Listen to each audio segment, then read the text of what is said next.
Anyway, moving on. So, what was the most hurtful thing Rambo's boyfriend did to him? Right. I've seen this film. It's a bootleg. It's a very different film. Rambo's boyfriend. Well, I'm being very naughty. Of course, the picture is being very naughty. Yes. When I say Rambo, I really mean Rembaud. Rembaud. So when I say Rembaud, who do I mean? You mean, of course, him. Who is he? He looks off his head off. Somebody French. Arthur Rembaud. Arthur Rembaud, who was... Arthur, no, he was a great writer. He was a poet. He was a great poet. But he was very rare in as much as we're used to Beethoven and Mozart and other musicians being extraordinarily prodigious at an early age. It's very rare for a poet. The greatest work that Rembaud wrote, and he was a great poet, was between the ages of 17 and 21. He was extraordinarily beautiful. According to a school friend, he had eyes of pale blue irradiated with dark blue, the loveliest eyes I've ever seen. He was a brilliant student. He won a regional poetry competition in spite of sleeping through the first 3 hours of the exam. At 16, he ran away from home with no money. And then between the ages of 17 and 21, just 4 years, he had this extraordinary flowering as a poet. But in doing so, he shared his life with someone. He had a passionate, tumultuous affair with... ... Katie Price. His dates were 1854 to 1891. So he died at 36, 37. And he was of a homosexual a child persuasion. prodigy. He was gay. Oh, well. I don't know anything about those And people. in fact, there is a plaque, a blue plaque to him in London, where he shared a shortish time with his lover, who was also a poet, a famous poet. Oh. Gérard de Nerval. No, one of them. Gérard de Nerval was a fascinating man. He was. Very much enjoyed the way you said that. Je suis le veuf. L'un compte. And he also famously had a pet lobster, Gérard de Nerval. He did indeed. Who we used to take for walks on a lead.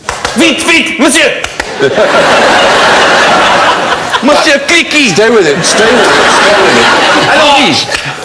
Stay with it, because it's good. Because... Non. J'ai fatigué! Non! Allez-y! Allons-y, quelque chose. L'eau! S'il vous plaît, l'eau! Non! Non, pas de l'eau. Non, de l'artichoke. Stay with it, stay with it. Allons-y! Stay with it, because it's good. Because... Non. J'ai fatigué! Non! Allez-y! Allons-y, quelque chose. L'eau! S'il vous plaît, l'eau! Non! Non, pas de l'eau.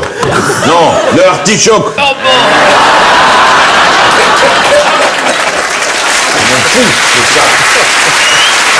never thought I'd see the day when Bill Bailey force-fed Gérard de Nerval's lobster with an artichoke, and yet the day came. Anyway, let's just return to this other poet who was the lover of the young Verlaine. Oh, sorry, Verlaine!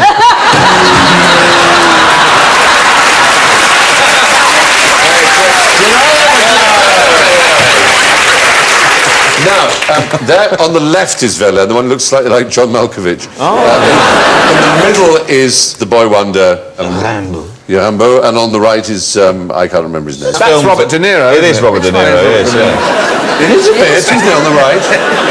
It's Robert De Niro. It's like a 19th century ad for hairdressers. Yeah. All the different styles. That's the same person in that picture as was in the one before. It is. Jeez, ear brushing. I know. But they went to live in Camden for a short while, and there is a blue plaque in Camden that says, Arthur Rimbaud and Paul Verlaine, poets and lovers, lived here. It's the first blue plaque ever to celebrate a gay couple, which is rather sweet. Anyway, that's the story of these two. We thought you'd like to know about it, but why... Quite interesting. The question was, how did the lover hurt Rimbaud? Shut his fingers in the door. Yeah. The worst... He had a tumultuous, passionate, jealous rage, and he shot him in the wrist. In the wrist? Oh. Yes. Whilst he was masturbating. I'm going to move on because move on. It's been the best. Anyway, I am so out of my comfort zone. it's all good information that is well worth knowing. Arthur Rimbaud was shot in the arm by Paul Verlaine.